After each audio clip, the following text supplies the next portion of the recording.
आज मैं आपको पाकिस्तान के उन दो भाइयों के बारे में बताने जा रही हूँ जिसको मैंने भी जब पहली बार सुना तो मेरे भी रोंगटे खड़े हो गए। मैं भी ये सोचने पर मजबूर हो गई कि कोई इंसान ऐसी हरकत कैसे कर सकता है। और जब आप ये सच्ची घटना के बारे में सुनेंगे तो आपकी तो रूह ही कांप जाएगी। आप सोच में पड़ जाएंगे, आखिरकार कोई इंसान कैसे ऐसे कर सकता है। नमस्कार दोस्तों, मेरा नाम मायरा है और आप देख रहे हैं ब्लैक एनकाउंटर। ये कहानी एक सच्ची घटना है। इस कहानी की शुरुआत होती है दरअसल साल 2011 में। दोस्तों, पाकिस्तान के बक्कर जिले में एक दरिया खान नाम का एक इलाका है जहाँ पर दो भाई रहते थे, जिसमें से एक का नाम मोहम्मद फरमान अली जो कि 30 साल का था और दूसरे भाई का नाम मोहम्मद आरिफ अली जो 35 साल का था। दोनों भाइयों की शादी हो चुकी थी और उनके बच्चे भी थे। हालांकि परिवार बहुत ज्यादा ही गरीब था और उन दोनों भाइयों का नेचर अपने भाई की तरह ही था और दोनों अपने परिवार के साथ काफी बुरा सलूक करते थे, जिसके चलते 2010 में उन दोनों की पत्नियों ने उन्हें छोड़ दिया और अपने बच्चों को लेकर अपने मायके चली गई। जब उन दोनों की पत्नियों से पूछा गया कि आप अपना घर छोड़कर क्यों आई हैं, तो उनको कहना था कि दोनों भाई काफी अजीब हैं। वे अक्सर हमें मारते पीटते रहते हैं और हमारे बच्चों के साथ भी गलत व्यवहार करते हैं और कई कई दिन तक घर से बाहर रहते हैं, काम भी ठीक से नहीं करते और ना ही घर में कोई खर्च के लिए पैसे देते हैं।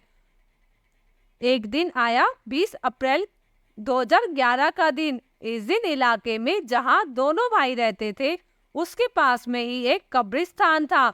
उस दिन वहां पर एक 24 साल की लड़की सारा परवीन की लाश को उसके घर वालों ने दफनाया।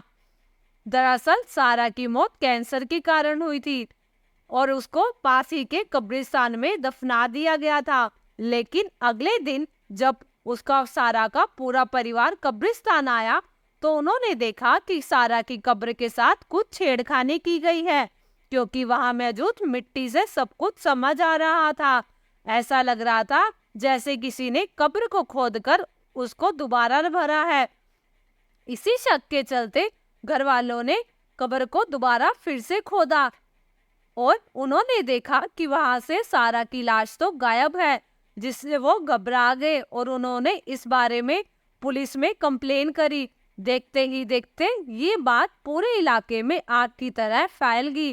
क्यों न हो, और क्योंकि मामला था भी ऐसा। कुछ दिन पहले ही एक और घटना सामने आई थी जिसमें से कब्रिस्तान में एक लाश गायब हो गई थी, लेकिन उस केस में इसके अपोजिट था। उस केस में क्या था, उस लड़की के साथ रेप किया गया था, मतलब उस लाश के साथ रेप किया गया था। उस समय पुलिस ने एक शख्स को गिरफ्तार भी किया था।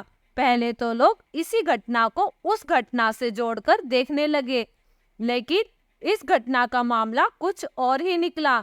जब पुलिस ने सारी तहकीकात की तो उन्हें एक सूचना मिली।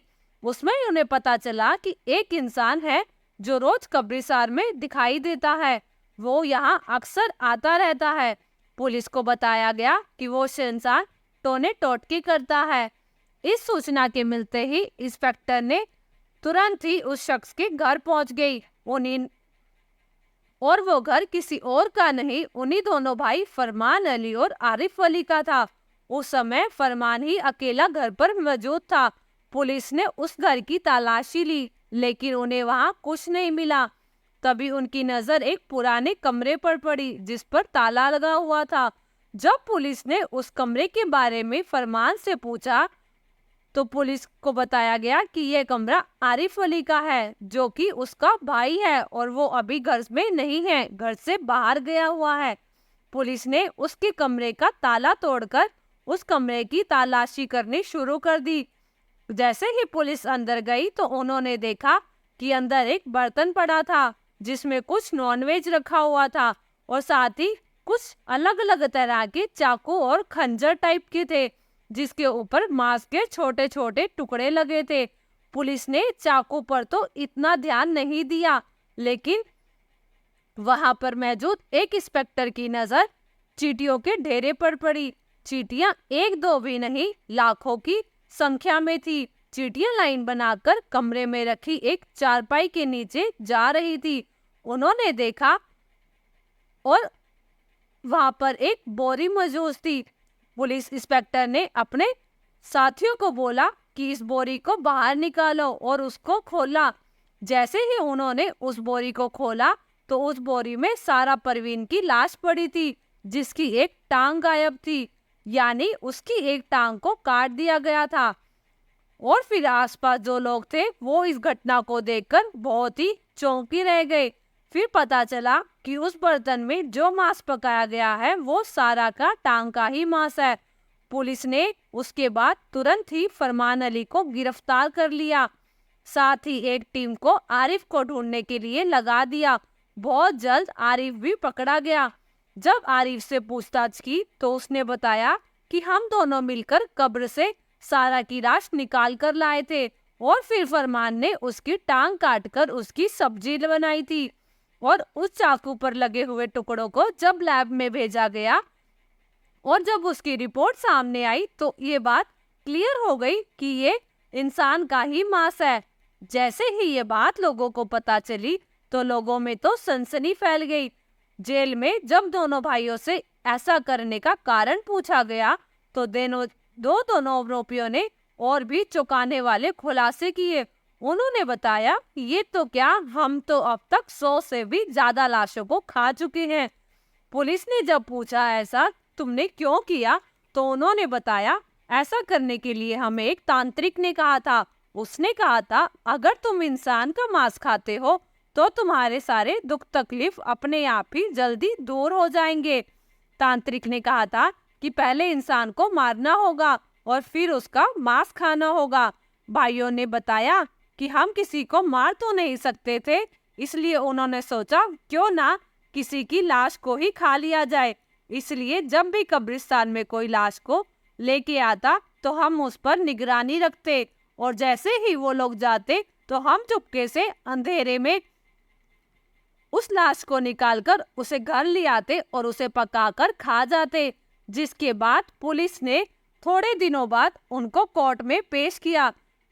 लेकिन कोर्ट भी तो क्या करता, कोर्ट में कोई ऐसा कानून नहीं था जिसके तहत उन्हें इस गुनाह की सजा मिले। इसलिए कोर्ट ने मुर्दे के साथ गैर इंसानियत हरकत करने के आरोप में दोनों आरोपियों को 2 साल की सजा सुना दी। जब दोनों 2013 में रिहा हुए तो लोगों ने इसका विरोध किया। उन्हें डर था कि ये हमारे इलाके में रहकर कहीं और लोगों को ही ना खाने लग जाएं।